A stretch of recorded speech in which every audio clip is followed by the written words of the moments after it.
கோவையில் News18 சார்பில் town hall மேற்கு மண்டலம் நிகழ்ச்சி தொடங்கி இருக்கிறது. இதில் மத்திய அமைச்சர் Piyush Goyal சிறப்பு விருந்தினராக பங்கேற்று பேசி வருகிறார்.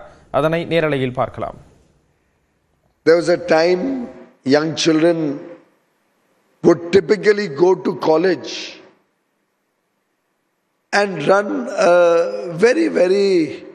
a path of looking for a government job.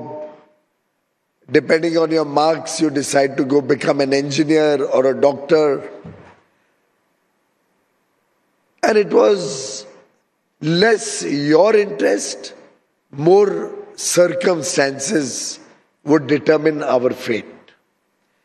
I can share my own journey. When I was out of school in 10th standard, typically, if you got good marks, you had to join science stream and possibly become an engineer or a doctor. I never wanted to become an engineer. I wanted to always be in the world of finance from childhood. But after your 10th standard marks come, how can you join commerce? People will be shocked. And so you join first year science. Then you start preparing for joint entrance exam,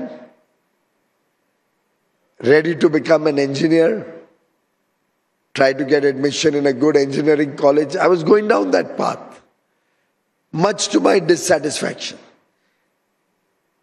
But I was blessed, I was lucky that when I sat with my brother, my family, I think it was halfway through the 11th standard, and when I shared that I'm really not enjoying these studies, I'm even scared of the cockroach that I had to cut in the science laboratory.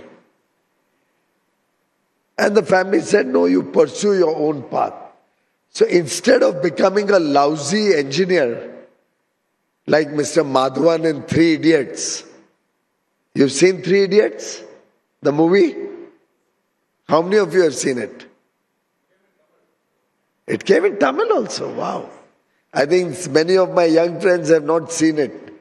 A very interesting movie. It will give you an insight into the old way of education, the education system that prevailed earlier. And I was going to be a victim of the same system. But fortunately, halfway through 11th, I decided to shift to commerce, and then of course I became a law graduate and chartered accountant, which was my calling in life, which was my passion. But let me tell you, when I shifted from science to commerce, I almost found it impossible to get admission. All colleges said you'll have to start from 11th standard again. I said, but I know the subject. I can do well in the university, in the exams. But with great difficulty, I got admission. Today, with the national education policy, we have made the entire education system very flexible and tailor-made for young men and women to pursue their dreams, to follow the chart of life that you want to do. Maybe you may join science, you may think you want to become a doctor. Maybe a year or two later you decide to do something else. That study will never be wasted. You will get credits for that. You will not have to repeat and go back, like I was told, start from 11th standard all over again. You can get credits for whatever studies you do. You can do course correction in life. And like this is just one example I'm giving which will help you to craft your future. We've started the Startup India program, the Stand Up India program. We are focusing heavily on promoting entrepreneurship through Mudra loans or Mudra schemes. We are working very hard to make sure that every child is allowed to experiment with his life, to try with new ideas, and not just become a job seeker who's looking for a government 9-to-5 job. And I think that is what differentiates Gen Z, all of you, from our generation. We were working on a path which was a worn out path, outdated. You, my friends, have an opportunity to dream big, to aspire big. You're all connected to the internet. Is there anybody in this room who doesn't have an internet connection? Not possible. Today somebody sent me a message. I've sent my phone out. Otherwise they've sent me a message that probably 10 or 20 years from now, even a book may seem like an alien creature, because all of you have become so used to the internet. And how does the internet empower you? It opens the world of opportunities for all of you. It shows you the potential that exists within you.